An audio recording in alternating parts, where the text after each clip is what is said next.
Mage the Ascension. This is a game that is all about power, magic, and the ultimate question, what do you believe in? If you're looking to explore the world of Mage, the general world of darkness, this video is for you. We're going to take a look at a few things you need to know before starting your first game of Mage the Ascension. First off, let's start with the basics. Mage the Ascension is a role-playing game set in the World of Darkness universe. Mages exist in the modern world. It is also a dark, gothic horror setting. In this world, magic is real, and people known as mages are able to shape reality based on their beliefs and their will. But magic isn't all sunshine and rainbows. There are also dark forces at work known as the Technocracy. They seek to suppress magic and control the world through technology and science. And it's up to the mages to stand up against the Technocracy and defend their right to magic. So, who are the Technocracy? Well, they are also a group of mages. They believe that magic is a threat to humanity and they seek to stamp it out wherever they can, and if it can't be stamped out, then it must be controlled. Now, the Technocracy from the outside may seem like a massive mega corporation that is perfectly unified in their goals. However, as we all know from massive mega corporations and political agendas, that is just not the case. While control of the world is the ultimate goal of many of those within the Technocracy, there is different ways that they desire to go about this. And each of these factions has their own methodology for this, their own belief system around this. Some seek to eliminate magic through brute force, through show of strength alone. Others try to co-opt and use magic for their own purposes. The main takeaway point here about the Technocracy is that while not all of the Technocracy are evil, many of them are. One of the main factions within the Technocracy itself is the New World Order. This group is trying to achieve utopia through the use of science and technology.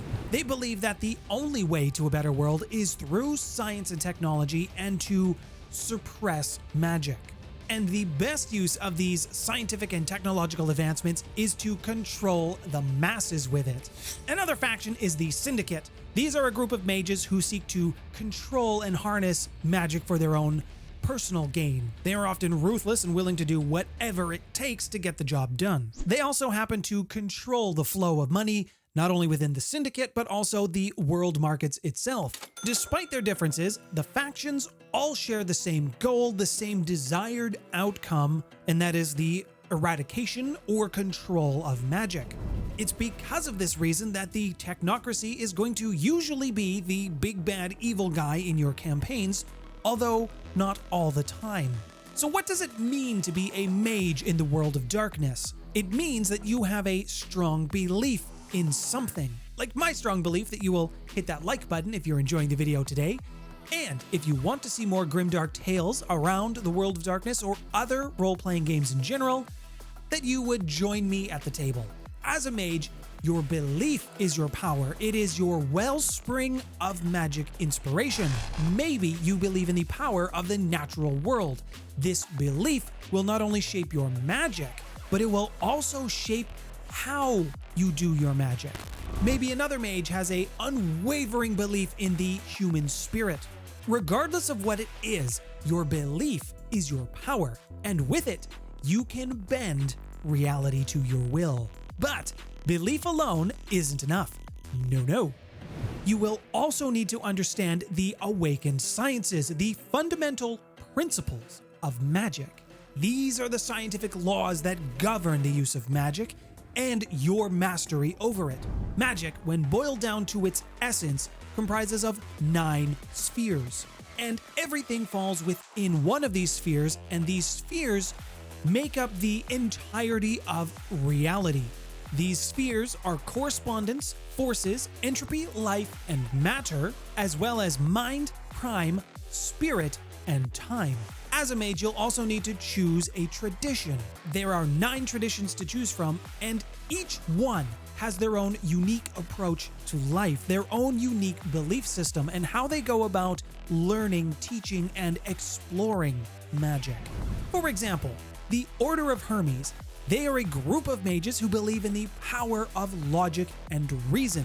And going to the flip side of this, the Cult of Ecstasy. They are a group of mages who value passion, emotion. They must harness these for their magical power. There are many other traditions to choose from. Now, some might say with great power comes great responsibility. And where mages are concerned, this is called paradox. This is a measure of the dissonance between a mage's abilities, their magic that they have cast, versus the laws of reality. Whenever a mage casts a spell that goes against the natural laws of the universe, the natural laws of reality, they risk creating a paradox. Now, paradox can manifest itself in several ways, some of which go from minor inconveniences, others go to major disruptions in reality. If a mage accumulates too much paradox, they risk being harmed physically, mentally, or even being stripped of their magical powers. Even death can come for them. For example, if a mage is to use their power in a very public space and perform something that seems miraculous, something that the general public cannot reason with, this can and probably will accumulate some paradox for the mage. On the flip side, if a mage is known as a particularly good healer, but they do this through the use of specialized herbs and medicines, and that becomes their modality, then of course it's going to make sense to the general public, the lay person. They will believe that this magic is appropriate, that it fits because of the specialized things that they are doing. In the second example, they probably won't draw any paradox to themselves. Overall, paradox is a reminder to mages to use their powers responsibly because there are consequences for your actions. One of the unique aspects of Mage is that it's not just a game about dungeoning, questing, killing the enemies, gaining the experience, and getting the next level. This is a game that's also designed to explore complex philosophical and moral questions. As a mage, you will be faced with tough questions that should challenge your beliefs and shape your character's arc. Now, it doesn't mean that you have to explore these aspects within Mage. It can also be a game about intense creativity. Mage is a game that will reward intelligent and creative players. Mage is also deeply connected to the other World of Darkness games such as Vampire the Masquerade and Werewolf the Apocalypse. In fact, some of the basics of Mage are shaped around the werewolf cosmology and the belief in the Umbra, the spiritual realm. The Penumbra is the spiritual representation of the Earth itself. Things that happen in the physical realm manifest themselves into the spiritual world, and they appear in the Penumbra. The Penumbra is also a very dangerous place, as this is home to many powerful spirits, and not all of them are friendly. And not only is it dangerous in the Penumbra for spirits that you could encounter, you could also run into a werewolf here. So there's that. If you're ready to embrace your inner mage and shape reality with your beliefs, then you need to click here and watch this next video. Thank you to all of my patrons who have been supporting me and the channel. All of your support is greatly appreciated. My name's Nathaniel. Thanks for stopping by, everyone.